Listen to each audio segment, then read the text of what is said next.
é muito especial para nós, porque todas as manhãs nós estamos nas nossas classes da Escola Dominical no nosso campo, estudando os assuntos propostos pela CPAD.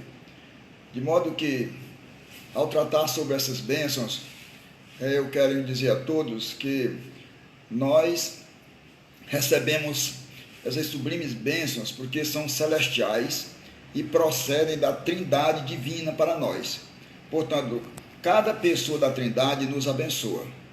Veja que quando se fala de sublimidade, está se falando de algo excelente. É excelente por quê? Primeiro, porque elas procedem do trono de Deus. E em segundo lugar, porque procedendo do trono de Deus, ela realmente se dirige a todas as pessoas. Todos os crentes em Jesus são naturalmente abençoados com essas sublimes bênçãos espirituais. Paulo, antes de tratar sobre essas bênçãos, ele sequencia uma série de expressões de louvor e adoração a Deus, por nos revelar o mistério da salvação escondido há tempos. Então, o que nós aprendemos nesta manhã é de que essas sublimes bênçãos reveladas, elas são frutos dos mistérios que estavam ocultos desde há muito tempo e que agora se revela a todos aqueles que creem em Cristo Jesus. Nós vamos, na nossa aula, seguir o seguinte sumário. Em primeiro lugar, nós vamos tratar sobre as bênçãos do Pai. E, como eu disse a vocês, são bênçãos que advêm da Trindade divina. Então, nós vamos seguir uma sequência de modo a tratar sobre as bênçãos do Pai, sobre as bênçãos do Filho e sobre as bênçãos do Espírito Santo. Vejam, por exemplo, a primeira bênção do Pai que queremos tratar é sobre a nossa eleição.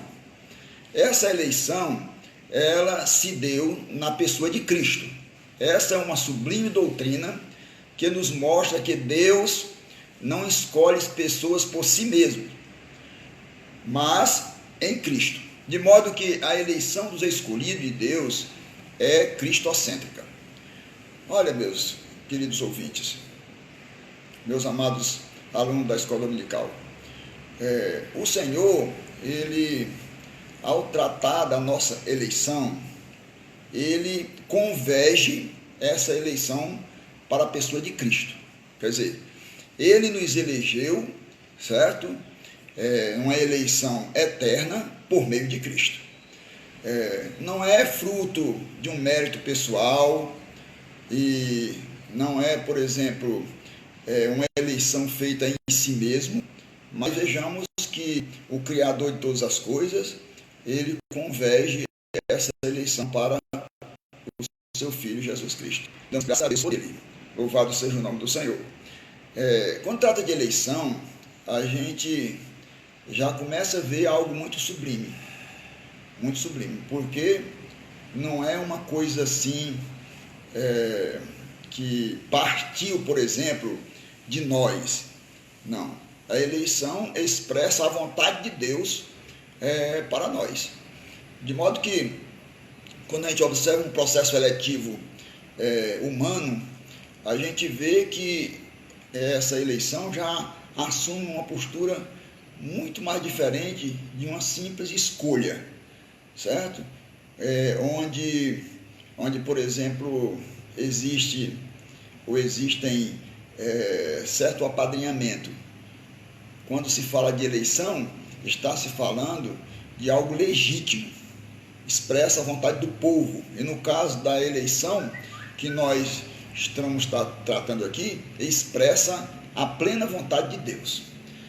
Outra bênção oriunda do Pai é que é a nossa adoção por Cristo. Primeiro, nossa eleição em Cristo. Em segundo lugar, a nossa eleição por Cristo. Isso refere aos propósitos de Deus para quem Ele elege. O de nos tornar participante da herança eterna por meio de Cristo.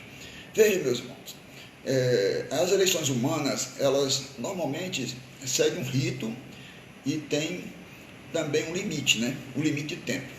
Na nossa eleição, graças a Deus, não está condicionada a tempo.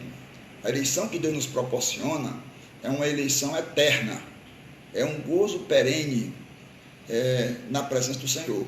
Quer dizer, nós cremos em Jesus pela fé nessa nossa vida humana e a partir daí nós passamos a viver já uma vida eterna com Deus. Então, depois de eleitos, nós recebemos também essa adoção, nós passamos a ser considerados filhos de Deus por adoção. Louvado seja o nome do Senhor.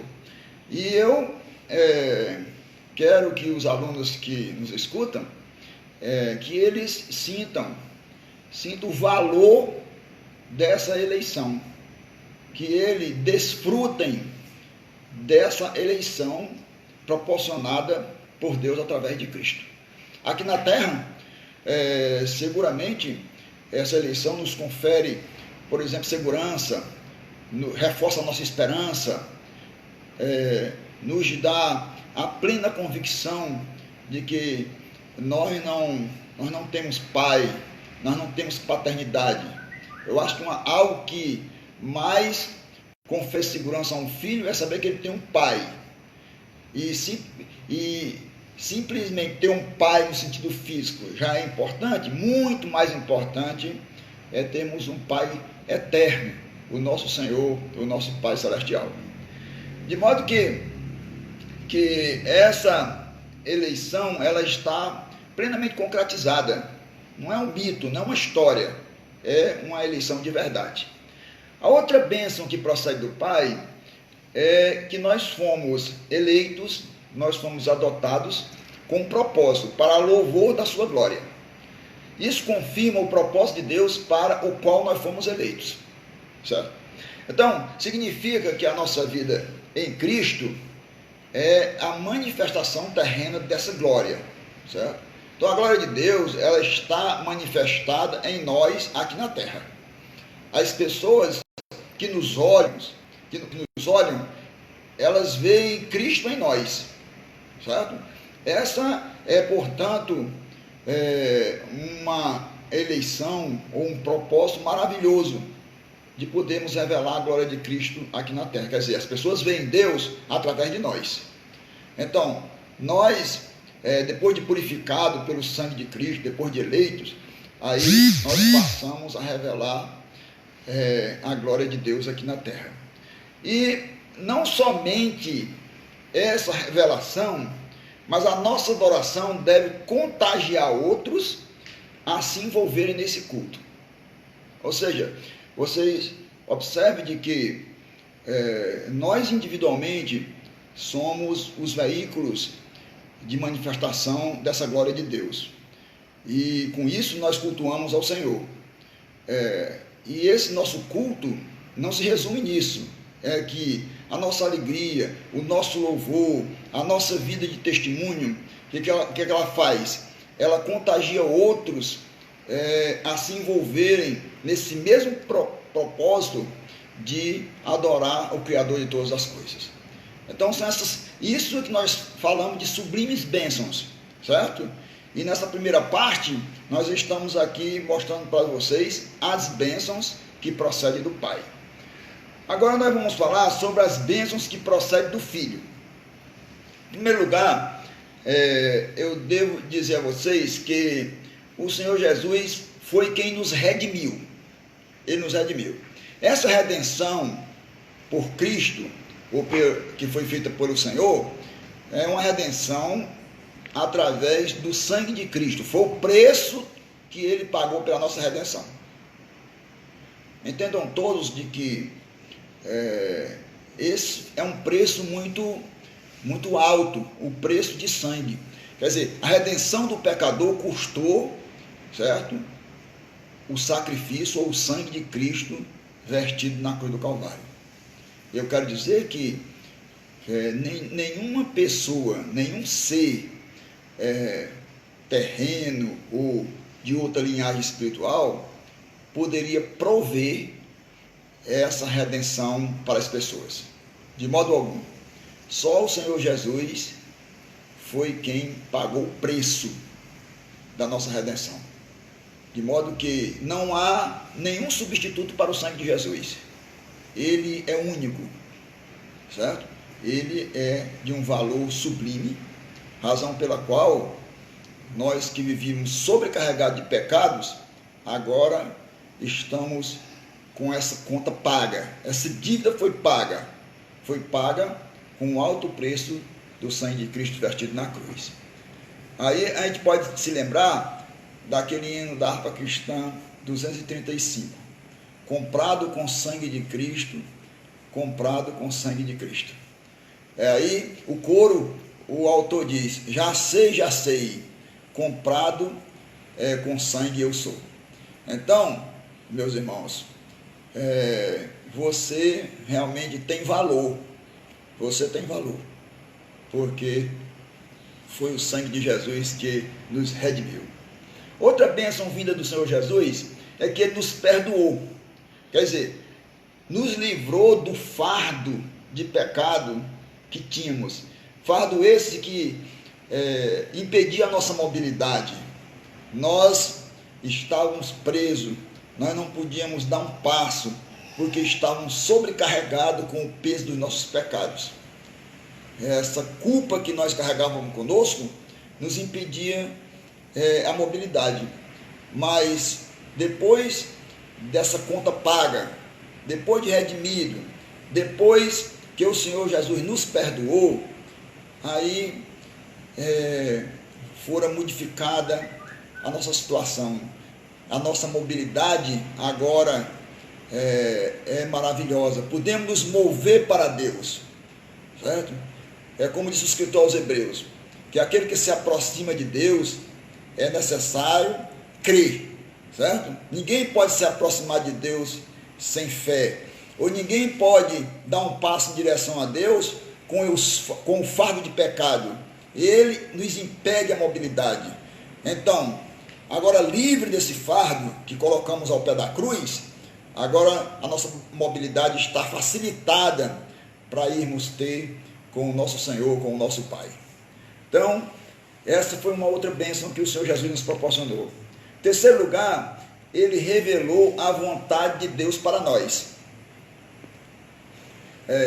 De tornar a congregar em Cristo todas as coisas, certo? Isso era um mistério que estava oculto, está entendendo? Eu falei, inclusive no culto de doutrina, na nossa igreja, na sexta passada, acerca de como se dá essa sujeição de todas as coisas a Cristo. O primeiro Adão, Deus sujeitou a terra, o mar e as aves do céu a ele, mas ele fracassou. Ele não pôde realmente cumprir os desígnios de Deus a seu respeito. Então é preciso vir o segundo Adão, Jesus Cristo, e o propósito de Deus se cumprir como ele estabeleceu, de convergir todas as coisas a Cristo. Então, isso aconteceu com Jesus. Todas as coisas foram convergidas a ele. Portanto, todas as coisas lhe estão sujeitas. Olha, isso é a vontade de Deus para nós, nos sujeitar a Cristo. Nós louvamos ao Senhor, damos graças a Deus, porque nos sujeitamos a Ele. Sujeitamos à sua bondade, à sua misericórdia, ao seu amor, à sua companhia.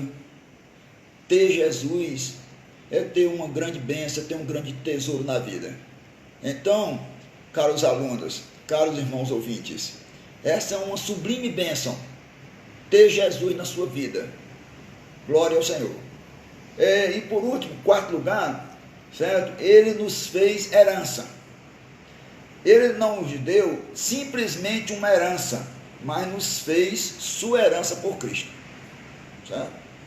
Quer dizer, Ele não nos deu assim uma herança, certo? Uma parte somente. Ele nos fez Ou seja, nós somos co-herdeiros com Cristo. Então, isso não pode ser, essa herança não pode ser caracterizada como uma coisa simples, uma coisa qualquer. Ela tem que ser caracterizada como uma coisa sublime, uma coisa maravilhosa, vinda de Cristo para nós. Quer dizer, o Senhor aceitou compartilhar conosco a sua herança.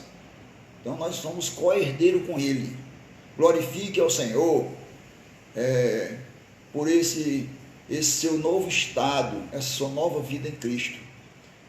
Isso fruto da bondade dEle. Glória ao nome do Senhor. Agora nós queremos tratar, como eu disse, que eram bênção do Pai, bênção do Filho, também sobre as bênçãos do Espírito Santo. Então, as bênçãos do Espírito Santo, a primeira delas é que Ele nos selou. O Senhor, nos versículos 13 e 14 do texto de Efésios, capítulo 1, certo? Você vai ver que o Espírito Santo, Ele nos selou. Quer dizer, depois de nós passarmos pelo processo da salvação, nós recebemos o selo do Espírito Santo. Quer dizer, uma coisa que os efésios eles não conheciam, já tinham ouvido falar sobre o batismo de João, mas eles nada tinham ouvido falar sobre o batismo com o Espírito Santo, sobre a provisão do Espírito Santo na vida deles.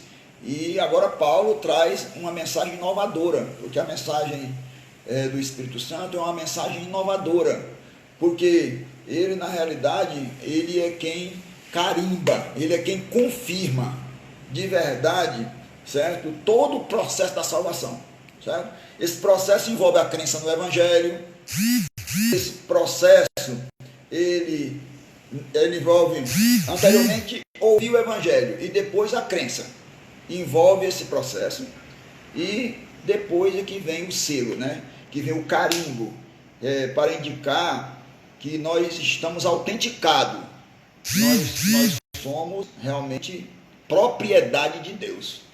Olha, meus irmãos, isso pode não ser visto assim por todos, né? Porque tem muitos que estão com os olhos vedados, certo? Ainda vivem na escuridão, certo? Mas uma coisa é preciso a gente ter certeza, de que o Satanás, ele sabe que nós temos esse selo, que nós temos dono, nós somos não somos uma pessoa qualquer. Peregrinamos aqui na terra, notadamente, isso é verdade, mas nós peregrinamos, mas selados, carimbados, marcados, com propriedade exclusiva de Deus, como assim escreveu o apóstolo Pedro. Então essa é uma sublime bênção do Espírito Santo para a nossa vida. Não era bastante dizer para nós, você tem uma herança, você é um herdeiro, mas onde é que está o carimbo? Onde é que está o selo? Certo? Aí vem o Espírito Santo e confirma, carimba, sela a cada um de nós como realmente propriedade exclusiva de Deus. E por último, o Espírito Santo, ele é o penhor da nossa herança, certo? De acordo com os versículos 6 e 14 do capítulo 1 aos Efésios, certo? É uma espécie, quando se fala de penhor, é uma espécie de entrada, é uma espécie de pagamento daquela parcela garantidora. Penhor tem esse significado, certo? É a parcela ofertada pelo Espírito Santo ao crente, por conta da herança total que nós vamos receber no final. Então veja, meus irmãos, que já está garantida a nossa herança final, total, por conta desse penhor, dessa parcela ofertada pelo Espírito Santo, para garantir que o nosso contrato é verdadeiro, de que ele não será rompido, que nós verdadeiramente vamos possuir, certo? Todos esses bens que estão reservados pelo Senhor Deus para nós. Nós vamos ser participante da glória de Deus. Gente, eu não sei se vocês conseguem abstrair certo? Isso, certo?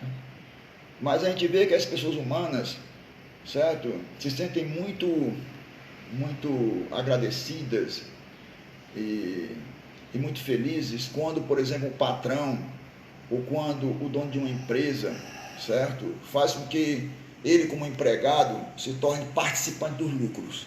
Então, essa participação dele nos lucros, certo? Vincula ele à empresa, anima ele a trabalhar, anima ele, certo? A lutar em prol da sua empresa. Agora, imagine nós que vamos ter uma herança eterna com o Senhor. Imagine nós que já somos participantes da glória, certo? E vamos participar da totalidade disso, porque o Espírito Santo nos selou. O Espírito Santo, ele se tornou o penhor, o garantidor, através da oferta feita por nós.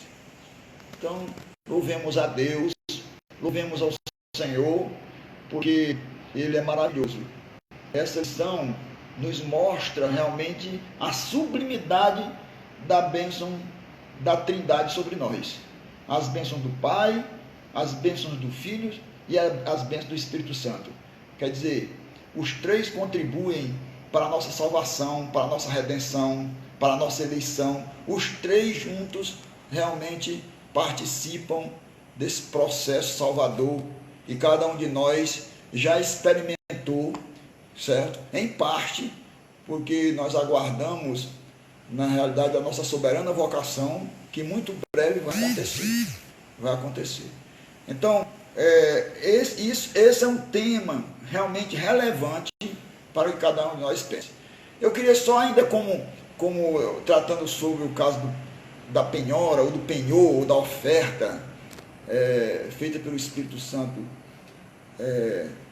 ou a parcela inicial, um semelhante caso realmente feito por Paulo, o apóstolo Paulo, quando ele recebeu, quando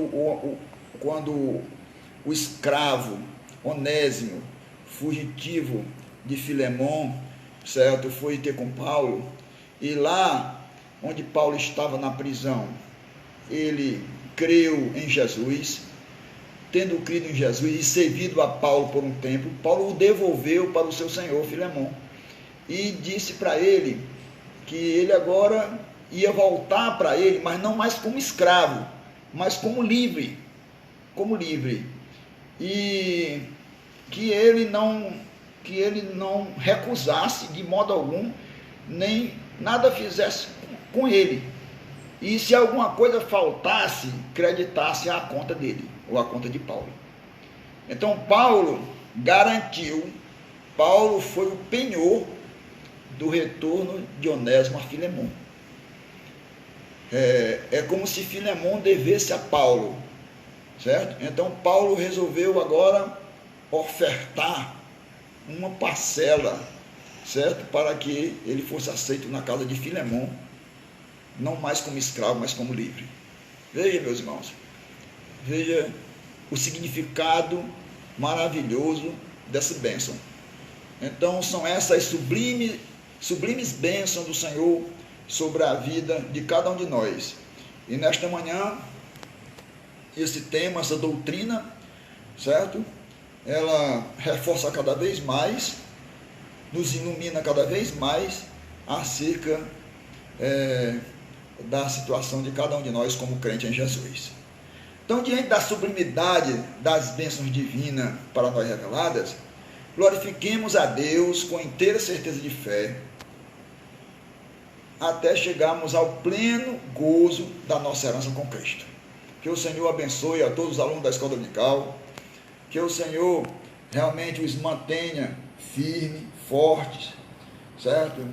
Que o Senhor os mantenha plenamente conscientes, que nada desse mundo possa realmente roubar de nós essa herança, roubar de nós isso que já está garantido, porque se fracassarmos, seremos como Adão, perderemos, certo, o domínio, perderemos, certo, essas garantias todas, mas Se permanecermos fiéis ao Senhor, na dificuldade, na tristeza, nos problemas que se apresentam, nossa herança estará garantida e nós vamos gozar tudo isso junto do Senhor nas mansões celestiais. Deus os abençoe maravilhosamente. Foi bom estar com vocês. Amém.